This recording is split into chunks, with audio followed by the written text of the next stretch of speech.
Assalamualaikum warahmatullahi wabarakatuh. Perkenalkan, saya Nur Ainun Putri Erdiani dengan NIM 2405055010022 dari kelas A Pendidikan Bahasa dan Sastra Daerah Angkatan 2024. Pada kesempatan kali ini, saya akan membahas tentang kritik sastra, mulai dari pengertian, tujuan, jenis-jenis, hingga contoh penerapannya dalam karya sastra. Kritik sastra adalah kegiatan menilai, menganalisis, dan memberikan tanggapan terhadap karya sastra dengan tujuan memahami nilai-nilai yang terkandung di dalamnya. Kritik sastra bukan berarti mencelah atau mencari-cari kesalahan, melainkan usaha untuk memahami, mengapresiasi, dan menilai karya sastra secara objektif dan mendalam. Tujuan utama kritik sastra adalah membantu pembaca dan pengarang memahami nilai-nilai estetika dan makna dalam karya sastra. Secara lebih rinci, kritik sastra memiliki beberapa fungsi penting. Yang pertama, fungsi evaluatif, yaitu menilai kelebihan dan kekurangan karya sastra. Yang kedua, fungsi edukatif, yaitu memberikan pemahaman dan pembelajaran kepada pembaca tentang makna karya sastra. Yang ketiga, fungsi apresiatif, yaitu menumbuhkan kecintaan terhadap karya sastra dan budaya membaca. Dan yang keempat, fungsi kreatif, yaitu memberi masukan bagi pengarang agar karya berikutnya lebih baik. Dengan demikian, kritik sastra berperan penting dalam perkembangan dunia kesusastraan karena dari kritikan muncul peningkatan kualitas karya dan pemahaman pembaca terhadap isi serta pesan moral yang terkandung di dalamnya. Selanjutnya adalah jenis-jenis kritik sastra. Yang pertama, kritik sastra impresionistik. Kritik jenis ini didasarkan pada kesan pribadi pembaca atau kritikus terhadap suatu karya. Biasanya ulasannya bersifat subjektif tergantung pada pengalaman dan perasaan pembaca. Yang kedua, kritik sastra objektif. Berbeda dari impresionistik, kritik objektif menilai karya hanya dari unsur-unsur di dalam teks itu sendiri, seperti tema, gaya bahasa, struktur, dan simbol. Yang ketiga, kritik sastra sosial atau sosiologis. Kritik ini menilai karya berdasarkan hubungannya dengan masyarakat. Karya sastra dianggap sebagai cerminan realitas sosial. Yang keempat, kritik sastra psikologis. Jenis ini menelaah karya sastra dari segi kejiwaan tokoh maupun pengarangnya.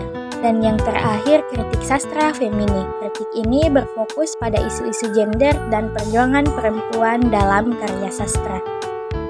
Untuk melakukan kritik sastra yang baik, ada beberapa langkah yang perlu dilakukan. Yang pertama, membaca dan memahami karya secara menyeluruh. Ini termasuk memperhatikan alur, tokoh, tema, latar, gaya bahasa, dan pesan moral. Yang kedua, menganalisis unsur-unsur karya sastra. Setelah membaca, identifikasi unsur intrinsik dan ekstrinsiknya. Yang ketiga, menentukan pendekatan atau teori sastra yang digunakan. Misalnya, pendekatan struktur, psikologis, sosiologis, feminis, dan sebagainya. Yang keempat, memberikan penilaian atau interpretasi. Dan yang kelima, menyimpulkan hasil kritik, memberikan kesimpulan yang singkat dan saran bagi pembaca atau pengarang. Kalau sampai waktu, aku mau tak seorang kan meraih, tidak juga kau.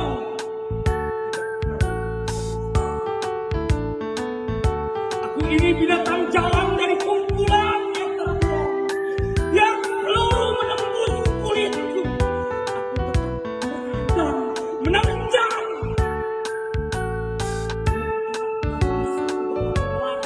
berlari hingga hilang pedih-pedih. Aku akan lebih tidak peduli. Aku mau hidup 1000 tahun lagi. Puisi ini sering dianggap sebagai simbol semangat kebebasan dan individualisme. Secara objektif, diksi binatang jalan menunjukkan karakter tokoh yang liar, berani, dan tak mau diatur.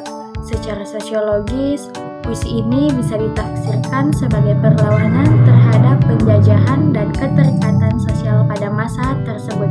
Dari segi psikologis, Chairil Anwar menggambarkan konflik batin seorang individu yang ingin hidup merdeka meskipun harus berjuang sendirian.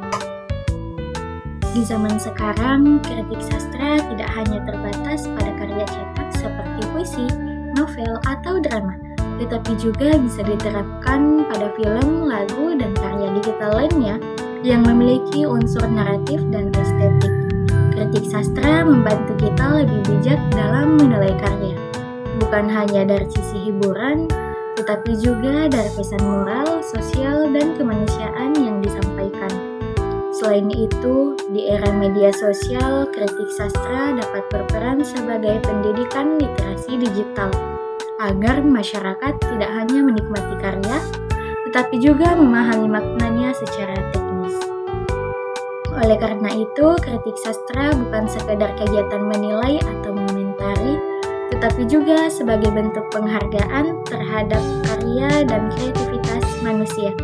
Melalui kritik, kita belajar memahami makna hidup, perasaan, dan realitas yang dituangkan dalam karya sastra.